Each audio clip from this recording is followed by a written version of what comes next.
안녕하세요. 개코딩입니다. 오늘은 솔리드 원칙 세 번째 시간, 리스코프 치환 원칙입니다. 리스코프 치환 원칙이란 이름을 들었을 때 리스코프 치환 원칙이 뭐야? 리스코프가 뭐지? 이런 생각이 드는 게 당연한 겁니다. 왜냐면 리스코프는 사람 이름이기 때문이죠.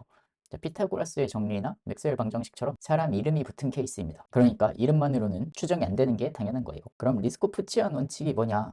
이걸 지금부터 알아보기로 해요. 리스코프라는 사람이 이런 이야기를 했어요. 만약 타입 S의 각 객체 O1에 대해 타입 T를 바탕으로 정의된 모든 프로그램 P에 관하여 P에서 O2를 O1으로 치환하더라도 동작이 변하지 않게 해주는 어떤 O2가 존재한다면 S는 T의 서브 타입이다. 네, 요거 듣고 바로 이해 가시는 분 있나요? 일단 저는 뭔 소린지 몰랐습니다. 어쨌든 이거를 쉬운 말로 바꿔보자면은 자식 클래스들은 다른 코드의 수정 없이 부모 클래스를 대신할 수 있어야 된다는 얘기예요.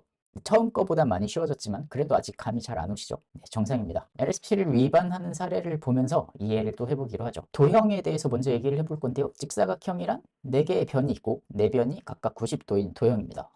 정사각형은 4개의 변이 모두 같은 길이를 가지고 있다는 제약사항이 있는 특수한 형태의 직사각형이라고 볼 수 있습니다. 우리는 지금부터 이런 프로그램을 만들어 볼 거예요. 이 직사각형은 높이와 너비를 가지고 있고 면적을 구해주는 메소드를 가지고 있습니다. 그리고 이 정사각형은 직사각형을 확장하고 있고, 그러니까 정사각형은 직사각형의 자식 클래스이고 마찬가지로 동일한 프로퍼티와 메소드를 가지고 있습니다. 그리고 드라이버라는 클래스에 있는 메인 메소드를 이용해서 이 렉탱글과 스퀘어라는 클래스를 이용해 볼 예정이에요. 그래서 코드로 작성을 해보면 이렇겠죠. 먼저 렉탱글 클래스를 보자면 그 높이가 있고 너비가 있고, 그 다음에 높이를 지정해주는 set height, 너비를 지정해주는 set width 메소드가 있고요. 마지막으로 넓이를 구해주는 에어리아 메소드가 있습니다. 그리고 스퀘어 클래스도 살펴보면 렉탱글을 익스텐드 하고 있고요. 근데 정사각형과 직사각형의 차이, 정사각형은 4변이 모두 같은 길이여야 되죠. 그래서 set height랑 set width를 오버라이드 해줬어요. set side라는 메소드로 오버라이드를 해줬고, 그래서 둘 중에 하나라도 설정을 해주면은 이제 모든 변이 다 설정이 되도록 이렇게 처리를 해놨습니다. 네, 이렇게 코드를 작성한 게 어떻게 보면 되게 합리적이죠. 왜냐면은 우리가 객체 지향은 현실 세계를 모방하기 위해서 나온 컨셉이라고 알고 있잖아요.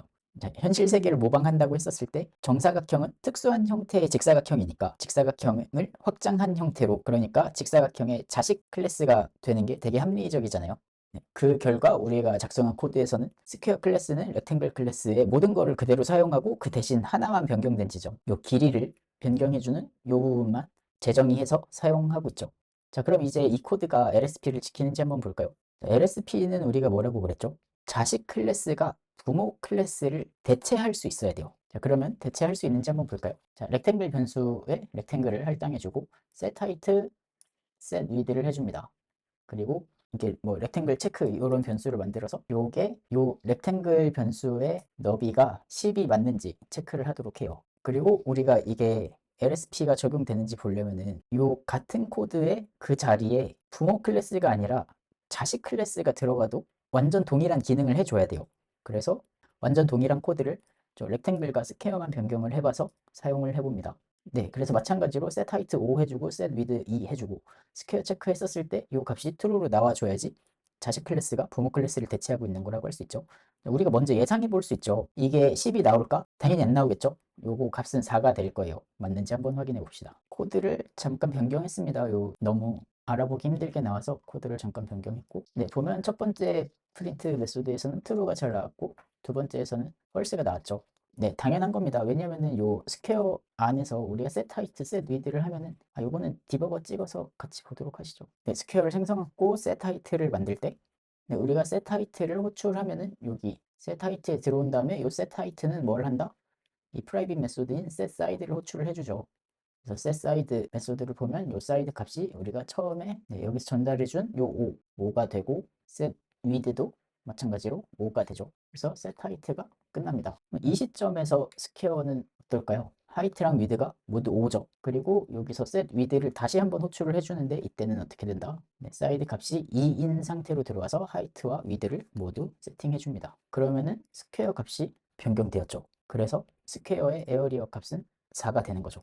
이렇게 봤을 때 우리가 지금 명백하게 LSP를 위반하고 있다는 거를 코드로도 확인을 해봤죠. 왜냐하면 렉탱글의 자식 클래스인 스퀘어는 렉탱글을 대신할 수 없으니까요. 자, 그럼 이번에는 LSP를 지키는 다른 예제를 한번 보도록 해봅시다. 쓰레기를 관리하는 서비스를 한번 만들어 볼 거예요. 자, 쓰레기 관리 서비스는 여러 종류의 쓰레기를 처리를 합니다. 예를 들자면 음식물 쓰레기와 플라스틱 쓰레기라고 하시죠. 우리 서비스는 웨이스트 매니지먼트 서비스라는 서비스가 존재하고 웨이스트를 프로세스하는 메소드를 만들 겁니다. 그리고 이 웨이스트는 인터페이스로 사용을 하고 프로세스라는 메소드를 가지고 있는 인터페이스예요. 그다음에 방금 얘기한 것처럼 음식물 쓰레기하고 플라스틱 쓰레기를 가지고 있죠. 프로세스 방법은 뭐 이제 이 인터페이스를 구현해야 되니까 각각은 프로세스 메소드를 가지고 있습니다. 먼저 웨이스트 인터페이스부터 볼까요? 되게 심플하죠. 웨이스트라는 인터페이스고 프로세스라는 함수를 가지고 있다. 음식물 쓰레기 같은 경우는 오가닉 웨이스트에서 웨이스트 인터페이스를 구현하는 중이고 인터페이스를 구현해야 되니까 인터페이스에 있는 함수를 구현체로 만들어 줘야겠죠.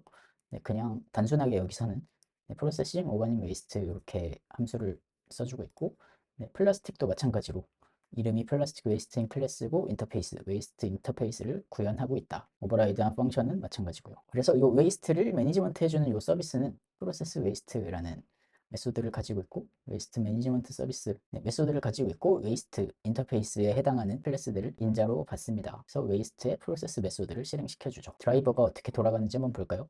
처음에 서비스를 생성해서 가지고 있고 요 웨이스트라는 저 인터페이스 타입의 변수를 선언을 합니다. 웨이스트가 먼저 오가닉 웨이스트인 경우 웨이스트 매니지먼트 서비스의 프로세스 웨이스트 메소드에 인자로서 전달을 하고 플라스틱 웨이스트일 때도 마찬가지로 웨이스트 매니지먼트 서비스의 프로세스 웨이스트로 프로세스 웨이스트 메소드에 인자로 전달을 합니다. 한번 실행을 시켜 보시죠. 우리가 의도한 대로 프로세싱 오가닉 웨이스트 그 다음에 프로세스 플라스틱 웨이스트 이렇게 다 됐죠. 부모 클래스 여기선 인터페이스지만 부모 클래스가 들어가는 부분에는 어떤 자식 클래스가 와도 무관하다. 이 경우면은 LSP를 지킨 거예요. 근데 이렇게 자식 클래스를 다르게 적용해도 별다른 코드의 수정 없이 동작이 되게 만들어야 한다는 원칙이 바로 LSP 원칙입니다. 근데 이 코드들 보면은 뭔가 익숙하죠. 이렇게 인터페이스를 만든 다음에 그 구형 클래스들을 만들어주는 요거 우리가 바로 전에 공부했었던 OCP에서도 비슷한 방식으로 해당 원칙을 지키도록 만들었죠. 솔리드를 만족시키려면은 계속 비슷한 형태의 방식을 사용해서 만족시키게 만들곤 합니다. 객체지향에서 되게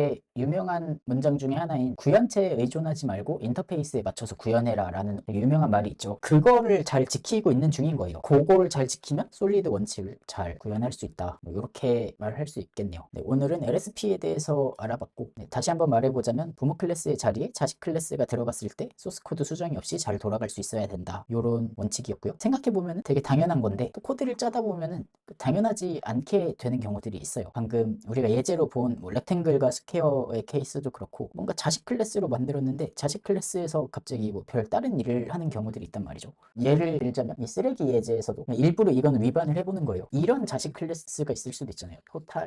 토탈 웨이스트로 프로세스를 할 때는 예를 들어서 이렇게 뭐 토탈 웨이스트 이런 종합 쓰레기라는 게 있다고 치고 종합 쓰레기는 프로세스를 할 때 각 종합 쓰레기를 분류해서 리스트로 만든다. 요렇게 될 수도 있잖아요. 요렇게 하면 이제 뭐다? 사고가 난다. 우리가 되게 당연히 쉽게 생각했을 때 종합 쓰레기도 일종의 쓰레기고 프로세스하는 과정이 있을 거고 종합 쓰레기는 종합 쓰레기니까 분류를 먼저 해야겠다. 이런 사고의 흐름을 통해서 클래스를 뭐 만들기도 하는데 이렇게 되면은 명백하게 LSP 위반이 되는 거죠. 오늘은 이렇게 LSP 원칙을 알아보았습니다. 그러면은 다음 시간에는 ISP 원칙으로 찾아뵙도록 하겠습니다. 빠잉.